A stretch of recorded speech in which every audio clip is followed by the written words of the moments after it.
There may be some in this auditorium. There may be some here today that will be homosexual in the future. There are a lot of kids here. There may be some girls that'll turn lesbian. We don't know. But it's serious. Don't kid yourselves about it. They can be anywhere. They can be judges, lawyers. We ought to know we've arrested all of them.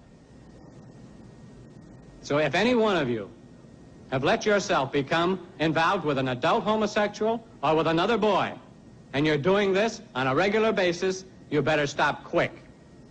Because 1 out of 3 of you will turn queer.